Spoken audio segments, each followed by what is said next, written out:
Baik, bismillahirrahmanirrahim. Assalamualaikum warahmatullahi wabarakatuh. Jadi pada video kali ini kita akan membahas tentang bagaimana perjalanan pendidikan nasional.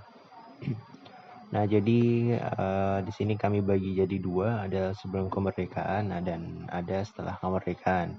Nah, yang dimana pada pembahasan pertama kita akan bahas mengenai kolonial Belanda terlebih dahulu sebelum kemerdekaan. Jadi di sini pada zaman kolonial Belanda itu pendidikan hanya diberikan kepada anak-anak bangsa Eropa saja dan hanya untuk kepentingan bangsa Eropa. Jadi tidak ada pendidikan bagi rakyat Indonesia sendiri. Itu pun mereka akan mendirikan sekolah di beberapa tahun kemudian di setiap kabupaten. Itu pun juga hanya untuk kepentingannya, untuk menyekolahkan pembantu-pembantu perusahaan nantinya.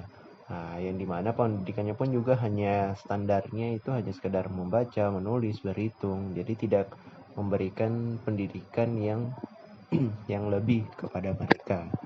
Nah, kemudian hingga pada tahun 1922 didirikanlah namanya Taman Siswa, di mana Ki Hajar Dewantara ini menjadi pelopor didirikannya pada Taman Siswa itu pada tahun 1922. Nah, dan hal inilah yang menjadi kehendak untuk perubahan radikal dalam lapangan pendidikan dan pengajaran yang ada di Indonesia, sehingga pada setiap daerah pun bisa mendirikan sekolah-sekolah tentunya.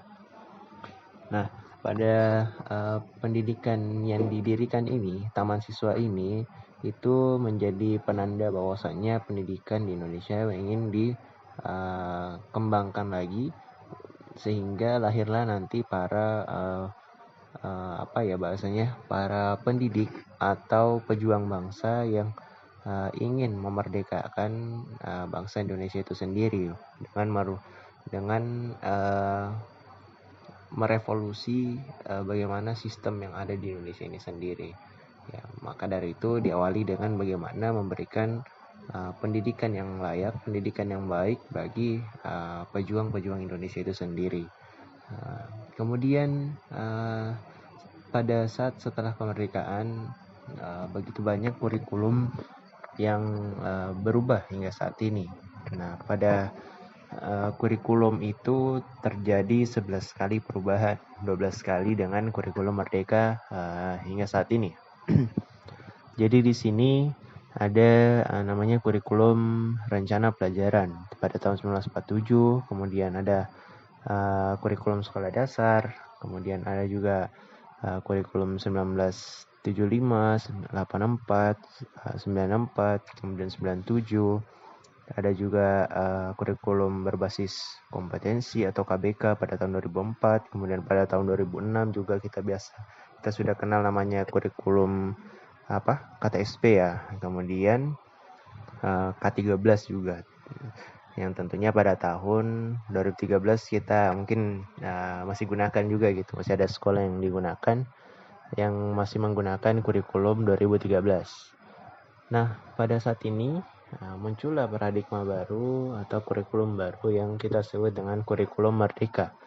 Nah, kurikulum merdeka ini didasari atas pemikiran Ki Hajar Dewantara yang menekankan bahwa peserta didik itu perlu dibimbing untuk berkembang sesuai dengan kodrat alam dan kodrat zamannya. Jadi ya tentunya beda zaman, beda juga caranya untuk pengajarannya. Beda orang, tentu beda juga caranya untuk mengembangkannya gitu. Masing-masing punya fitrahnya atau bakatnya sendiri, punya karakternya sendiri.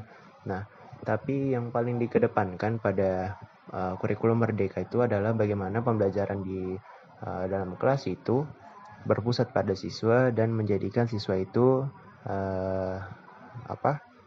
terwujudnya profil pelajar Pancasila. Nah, jadi semua pembelajaran itu mesti memiliki nilai-nilai Pancasila yang ada di dalamnya. Nah, dengannya itu ini pendidikan di Indonesia bisa terus berkembang gitu. Dan tentu menjadi perhatian kita ialah bagaimana mereka tumbuh sesuai dengan apa yang mereka miliki. Jadi kebutuhan belajarnya pun juga harus kita perhatikan gitu sebagai guru.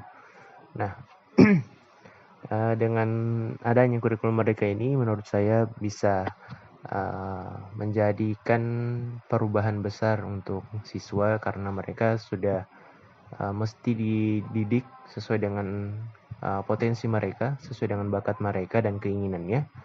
Dan tentunya guru menjadi fasilitator atau juga pembimbing, pengarah bagi mereka untuk bisa tetap di jalan yang baik gitu. Dari akhlaknya, moralnya, kemudian bagaimana menjadikan mereka beradab, yang intinya adalah mereka bisa berprofil Pancasila gitu. Seperti itu kayaknya, kurang lebihnya mungkin